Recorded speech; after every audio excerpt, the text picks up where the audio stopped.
उद्धार करण्यासाठी, बहुजन समाजाला वरती आणण्यासाठी आणि शोषित वर्गाचं काय म्हणू शकतो अपलिफ्टमेंट करण्यासाठी ज्या ज्या महापुरुषांनी योगदान दिलं, आपलं मोलाचं आयुष्य खर्ची घातलं, त्या सर्व महापुरुषांना नमन करते।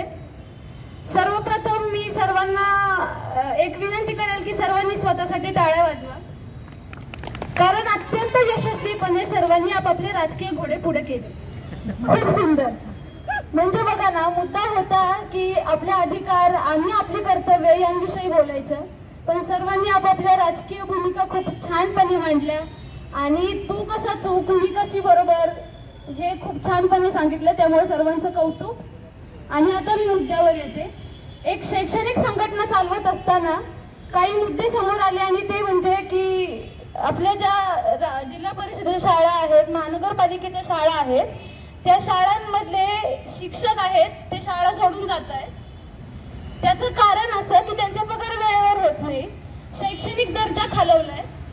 आणि जरी आपण मराठी शाळांविषयी जरी नाही म्हटलं की आम्हाला इंग्रजी माध्यमाचं शिक्षण हवंय, तरी देखील मग जिल्हा परिषदेच्या इंग्रजी माध्यमातल्या शाळा ज्यांना सरकार पैसा पुरवेल किंवा सरकार अनुदान देईल अशा शाळांची संख्या का वाढत नाही? प्रायव्हेटच का हव्यात इंग्लिश माध्यमातल्या शाळा? कारण मग गरीब मुलांनी इंग्लिश माध्यमाचं शिक्षण घ्यायचं नाही का? की गरीब मुलांनी फक्त मराठी माध्यमातलं शिक्षण घ्यायचं? फक्त महाराष्ट्राची संस्कृती समजून घ्यायची का?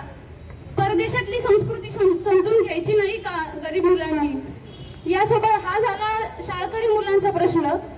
पुढे आपण बघितलं महाविद्यालयीन मुलांचं झालं तर आपण बघतो की ऑटोनॉमस हा जो वर्ड निघाला, आता प्रायव्हेटायझेशन झालं कॉलेजचं। प्रायव्हेटायझेशन झालं म्हणजे सगळे काही निर्णय महाविद्यालयाच्या विद्यार्थ्यांच्या फीसचे जे निर्णय असतील ते सगळे कॉलेजकडे जातील। पण जर असं झालं तर अचानकपणे फीस वाढल्या तर गरीब मुलांनी काय करायचं? गरीब मुलांनी इंजिनिअरिंग घ्यायचंच नाही का? आम्ही ITI शिकायचं का? ITIच्या बेसिसवर आम्ही लेबरिंगचंच काम करायचं का? आम्ही कधी साहेब व्हायचंच नाही का? हा मुद्दा पुढे येतो। त्यामुळे आम्हाला असं वाटतं की जे शैक्षणिक जे निर्णय असतील, शाळांचे असतील किंवा कॉलेजचे असतील, हे स्टेटच्या हातात असायला हवेत, तरच योग्य निर्णय घेतले जातील आणि सर्वांचा विचार करून निर्णय घेतले जातील। आणि हीच गोष्ट जास्त महत्वाची आहे। मी एका मुद्द्याला धरून बोलले कारण शिक्षण ही अशी गोष्ट आहे जी प्रत्येकाला योग्य विचार करून बोलण्यासाठी, योग्य विचार करून कृती करण्यासाठी भाग पाडते आणि त्यासाठी शिक्षण हे घेतलंच पाहिजे आणि योग्य दर्जाचं शिक्षण दिलं गेलं पाहिजे। आणि म्हणूनच मला वाटतं की जेव्हा आपण अधिकार आणि ड्युटीज म्हणजे आपले जे काही फंडामेंटल राईट्स आणि ड्युटीज यांविषयी बोलत असू त्यावेळेस शिक्षण हा मुद्दा अगदी काय म्हणू शकतो आपण कोरला ठेवून या विषयावर बोललं पाहिजे। आणि देशाचं भविष्य घडवायचं असेल तर शिक्षणच महत्वाचं आहे। आणि मला असं वाटतं की हा विचार जितका जास्त पसरला जाईल तितकं जास्त महत्वाचं आहे की शैक्षणिक जे अधिकार आहेत ते आपल्या राज्य सरकारच्या हातात किंवा राज्याच्या हातातच गेले पाहिजेत, स्टेटच्या हातातच गेले पाहिजेत। कारण जर याचं प्रायव्हेटायझेशन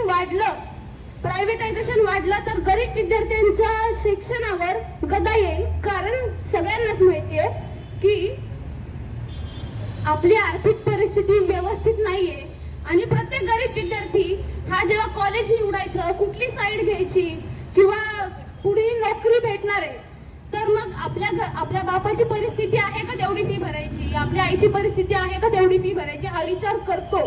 मी सुद्धा केला, मी सुद्धा साईड चेंज केली कारण माझ्याकडे माझ्या बापाची परिस्थिती नाहीये फी भरायची। तसंच गरीब घरातला प्रत्येक विद्यार्थी हा आपल्या आई बापाच्या परिस्थितीचा विचार करतो आणि जर प्रायव्हेटायझेशन झालं तर मग या सगळ्याच गोष्टी खूप विचित्र पातळीला जातील आणि मग गरीब मुलांना इंजिनिअरिंग, फार्मसी यांसारख्या मोठमोठ्या पदवी शिक्षणाला प्रवेश भेटणं अवघड होऊन जाईल। त्यामुळे मला असं वाटतं की या मुद्द्यावर सर्वांनी खूप गहनपणे विचार केला पाहिजे। धन्यवाद।